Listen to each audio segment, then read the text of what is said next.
Assalamualaikum warahmatullahi wabarakatuh. Dan semangat pagi Bapak Ibu, teman-teman semua. Jumpa lagi dengan saya Muhammad Hasan di channel ini. Jadi pada kesempatan kali ini kembali saya melanjutkan pembahasan soal tentang persiapan menghadapi tes P3K dosen untuk tahun ini. Nah, di sini saya akan membahas 11 nomor soal yang berkaitan dengan konsep dasar pengukuran, penilaian, evaluasi dan penerapannya dalam pembelajaran. Jadi kisi-kisi di tes P3K dosen ini sudah pasti muncul soal-soal tentang penilaian dalam pembelajaran. Jadi pastikan Bapak Ibu menyimak pembahasan video ini sampai selesai.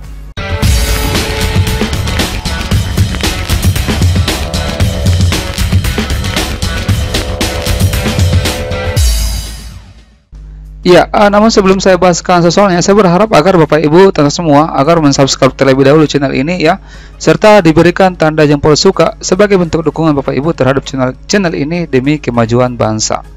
Baik, kita lihat untuk soal yang pertama di sini. Di sini soalnya adalah alat ukur standar adalah alat ukur yang memiliki. Jadi seperti apa kriteria alat ukur yang standar?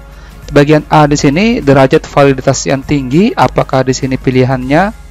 Kemudian bagian B derajat reliabilitas yang tinggi, C derajat validitas dan reliabilitas yang tinggi, D daya pembeda soal yang tinggi, atau E kualitas soal yang tinggi. Jadi Bapak Ibu pasti mengetahui ya apa standar atau kriteria dari alat ukur atau asesmen ya yang sering kita buat. Nah, di sini ada penjelasannya. Jawabannya adalah C. Nah, jadi suatu alat ukur yang standar itu mesti memiliki derajat validitas dan reliabilitas yang tinggi. Apa itu validitas, Bapak Ibu? Jadi validitas di sini berarti penilaian yang kita lakukan itu harus mampu mengukur, ya, harus mampu mengukur kompetensi hasil belajar. Tentunya harus sesuai dengan indikator yang sudah ditetapkan ini, sehingga penilaian tersebut itu tepat sasaran. Jadi jangan sampai kita membuat indikator soal ya, penilaian kita buat itu misalkan A untuk tipe A, sementara indikatornya itu tipe B. Jadi ini kan tidak tepat sasaran. Apa yang kita mau ukur dari suatu indikator itu tidak sama dengan hasil tidak sama dengan model soal, model tes yang kita berikan, maka pasti indikator yang kita capai itu tidak bisa didapatkan ya. Nah, sesuai dengan apa yang hendak diukur dari suatu konten, isi atau konstruk dari suatu instrumen. Nah, itu namanya validitas. Kemudian reliabilitas. Nah, di sini untuk mengetahui sejauh mana tingkat kepercayaan atau konsistennya dalam mengukur, sehingga dapat ditentukan apakah tes hasil belajar yang sudah disusun telah memiliki daya keajikan atau kepercayaan yang tinggi. Maksudnya seperti ini. Apakah dalam kondisi A, dalam kondisi B, kalau misalkan kita memberikan instrumen tes tersebut, itu memberikan hasil yang kita harapkan. Nah, sehingga instrumen tes hasil belajar yang disusun dapat dikatakan adalah reliable, yang mempunyai tingkat konsisten hasil ukur atau dapat mengukur keadaan yang sebenarnya dari keadaan siswa atau subjek yang diukur. Jadi kata kuncinya validitas dan reliabilitas. Diingat baik-baik ya Bapak Ibu. Oke, kita lanjut ke soal yang kedua. Diperhatikan. Uraian ya atau SITS atau tes subjektif. Jadi kalau pilihan ganda itu objektif. Memiliki karakteristik kecuali. Apa karakteristik dari tes uraian atau SITS atau tes subjektif?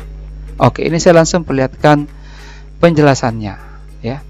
Jadi yang pertama, tes uraian atau SITS itu atau tes subjektif memiliki karakteristik. Yang pertama, berbentuk pertanyaan atau perintah yang menghendaki jawaban berupa uraian atau paparan kalimat yang umumnya cukup panjang. Jadi biasanya kalau orang membuat SITS itu atau tes uraian itu biasanya jelaskan ya mengapa, dan itu jawabannya harus dijelaskan betul, diuraikan. Jadi bedakan SITS atau tes uraian dengan tes jawaban singkat ya. Jadi itu ciri-ciri yang pertama, sehingga jawaban A ini termasuk. Ya, seperti itu. Bagian B, menuntut testi. Ini maksudnya yang mengerjakan instrumen soal untuk memberikan penjelasan, komentar, penafsiran dan sebagainya. Ya, sehingga bagian C ini termasuk. Bagian 3, jumlah butir terbatas. Ya, biasanya kalau orang membuat SCTS itu paling 5 nomor, 3 nomor ya. Berkisar 5 sampai dengan 10 nomor. Kalau kita membuat tes uraian sebanyak 25 nomor, wah, itu kerepotan nanti. Jadi ini termasuk ya. Kemudian bagian keempat, umumnya butir-butir soal tes uraian itu diawali dengan kata-kata jelaskan, seperti yang saya sampaikan tadi di poin 1. Mengapa, bagaimana, atau kata-kata yang lain yang serupa dengan itu. Jadi untuk tes uraian itu menuntut siswa untuk berpikir kreatif ya. Meskipun biasanya kalau tes uraian itu kebanyakan kalau kita membuat soal uraian itu harus jawabannya sesuai dengan buku, tapi tidak juga teman-teman. Ini keliru menurut saya. Jadi kalau kita membuat suatu tes uraian, kita harus membuat tes uraian yang betul-betul bisa merangsang ya, membuat siswa berpikir untuk mencari penjelasannya secara lengkap ya. Jadi ini termasuk bagian E, sehingga yang bukan di sini kecuali adalah B. Ini merupakan karakteristik dari tes pilihan ganda ya. Oke, lanjut nomor 3. Di sini fungsi penilaian hasil belajar berbeda dengan fungsi evaluasi pembelajaran. Ya iyalah, berbeda Bapak Ibu ya teman-teman. Jadi ada fungsi penilaian hasil belajar, ada fungsi evaluasi pembelajaran. Kira-kira seperti apa perbedaannya? Nah, fungsi pembelajaran adalah untuk Jadi selain berfungsi untuk mengukur kemajuan perkembangan siswa dan menunjang penyusunan rencana pembelajaran berikutnya, serta memperbaiki pembelajaran yang ada, evaluasi itu berfungsi pula untuk memenuhi kebutuhan psikologis, didaktik, dan administrasi. Jadi bisa dikatakan evaluasi pembelajaran itu mencakup keseluruhan penilaian yang kita lakukan dalam satuan akademik ya. Jadi tidak hanya bagaimana mau melihat perkembangan akademik siswa ya. Itu kemudian tidak hanya juga evaluasi itu digunakan untuk program pembelajaran ke depan. Tidak cuma itu, tetapi lebih ke arah juga mengarah ke bagian psikologis, didaktik, dan administrasi ini ya. Jadi evaluasi pembelajaran itu bersifatnya menyeluruh. Iya, oke. Sehingga jawabannya di sini adalah B. Ya. Bisa ya? Next. Ya, nomor 4 diperhatikan sekarang di sini. Nah, di sini soalnya ciri-ciri asesmen kontekstual yang berbasis pada asesmen autentik adalah. Jadi yang mana yang merupakan ciri-ciri dari asesmen kontekstual? Ini saya langsung perlihatkan ya penjelasannya. Jadi ciri-ciri asesmen kontekstual yang berbasis pada asesmen autentik adalah sebagai berikut. Yang pertama, siswa mengkonstruksi responnya sendiri, bukan sekedar memilih jawaban yang tersedia. Oke. Kemudian tugas-tugas merupakan tantangan yang dihadapkan dalam dunia nyata. Ciri yang ketiga, tugas-tugas yang diberikan tidak mengkungkung dengan satu-satunya jawaban yang benar, ya. Namun memungkinkan siswa untuk mengembangkan gagasan dengan beragam alternatif jawaban yang benar, yang tentunya berdasarkan pada bukti, fakta, dan alasan rasional. Sehingga jawabannya di sini adalah B. Ya, oke. Next, nomor 5. Soal yang termasuk dari higher order thinking memiliki ciri-ciri yaitu Jadi ciri-ciri dari soal tentang higher order thinking skill atau HOTS memiliki ciri-ciri sebagai berikut. Yang pertama, transfer satu konsep ke konsep lainnya. Yang kedua, memproses dan menerapkan informasi. Ini salah ya. Jadi yang kedua ini memproses dan menerapkan informasi. Yang ketiga, ciri yang ketiga adalah mencari kaitan dari berbagai informasi yang berbeda-beda. Mencari kaitan dari berbagai informasi yang berbeda-beda. Yang keempat, menggunakan informasi untuk menyelesaikan masalah. Menggunakan informasi untuk menyelesaikan masalah. Jadi jawabannya adalah D. Yang kelima, menelaah ide dan informasi secara kritis. Ini salah, ya. Oke. Yang keenam, yang diukur, apa yang diukur dalam validitas konstruk? Ya, oke. Nah, ini saya langsung perlihatkan.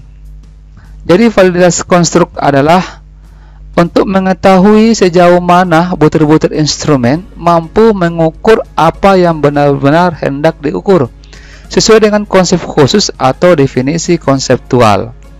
Validitas konstruk di dalamnya itu mengukur variabel-variabel konsep dan perumusan konstruk dimulai berdasarkan sintesis dari teori-teori mengenai konsep variabel yang hendak diukur melalui proses analisis. Oke, jawabannya E. Nomor 7 diperhatikan. Oke. Nah, di sini soalnya dalam kaitannya dengan analisis butir soal dari tingkat kesukaran, ada pendapat yang menyatakan bahwa soal-soal yang dianggap baik adalah soal-soal yang mempunyai tingkat kesukaran yang sedang. Sementara untuk menyikapi soal-soal yang sangat sukar, ada beberapa kemungkinan tindak lanjut, yaitu jawabannya deh ya. Oke, ini saya jelaskan dulu. Jadi analisis butir soal itu sebenarnya untuk menganalisis butir dari taraf sukar, daya pembeda, dan fungsi distraktor. Distraktor ini adalah semacam pengecoh ya. Taraf sukar menganalisis bagaimana tingkat kesukaran soal, apakah terlalu sukar atau sebaliknya, dan daya beda itu menganalisis apakah butir soal tersebut mempunyai kemampuan untuk membedakan antara siswa yang rajin belajar dan yang malas belajar. Jadi ini fungsinya untuk taraf sukar ini. Kemudian untuk fungsi distraktor adalah itu mempunyai fungsi sebagai pengecoh terhadap siswa yang malas belajar. Jadi bisa ditahu yang mana siswa yang betul-betul belajar, yang mana tidak, dengan dibuatnya distraktor tersebut. Nomor 8. Ya, nomor 8 di sini, apabila tes selalu memberikan hasil yang sama bila diteskan pada kelompok yang sama pada waktu atau kesempatan yang berbeda. Tadi sudah dijelaskan nomor 1. Itu jawabannya adalah reliabilitas ya. Jawabannya adalah B. Next, nomor 9. Nomor 9 di sini diperhatikan, melakukan berbagai upaya perbaikan agar proses belajar dapat berjalan dengan efektif dan hasil belajar dapat diperoleh secara optimal. Hal ini termasuk pengertian dari optimalisasi proses dan hasil belajar. Jadi optimalisasi proses pembelajaran adalah upaya memperbaiki proses pembelajaran sehingga para siswa mencapai keberhasilan proses dan hasil belajar. Optimalisasi proses pembelajaran dimaksudkan untuk memperbaiki aspek-aspek pembelajaran yang masih kurang optimal.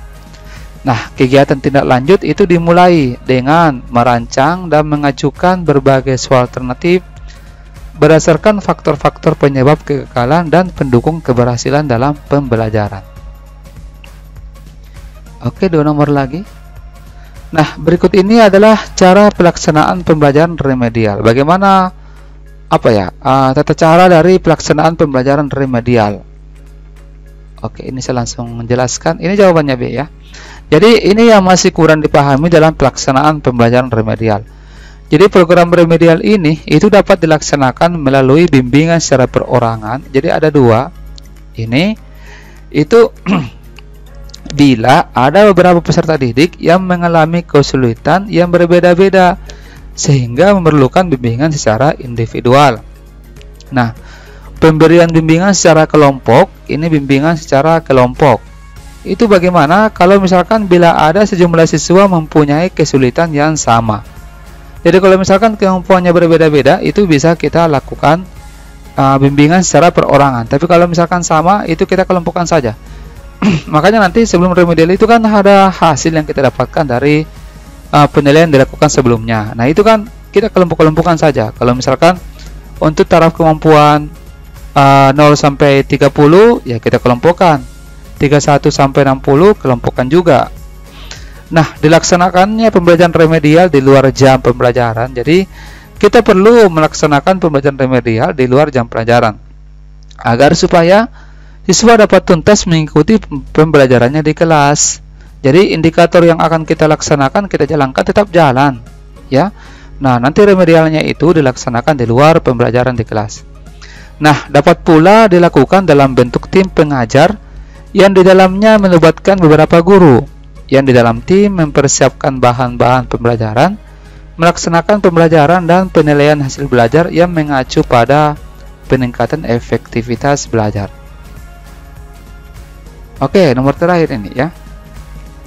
Program pengayaan adalah pembelajaran yang diberikan kepada peserta didik yang ini seperti biasa. Jawabannya Bapak Ibu saya tunggu di kolom komentar di bawah video ini. Silakan kalau misalkan ada jawabannya bisa dikirimkan, nanti kita diskusikan bersama-sama. Baik ya Bapak Ibu, saya kira untuk sementara ini saja dulu yang saya jelaskan. Nanti kita lanjutkan lagi di pembahasan video selanjutnya dengan tentunya pembahasan materi yang akurat, tajam, dan terpercaya sesuai dengan kisi-kisi P3K dosen yang terbaru. Baik, saya kira sampai di sini. Terima kasih banyak atas perhatiannya. Semoga kita sukses terus. Saya akhiri. Wassalamualaikum warahmatullahi wabarakatuh. Dan semangat pagi.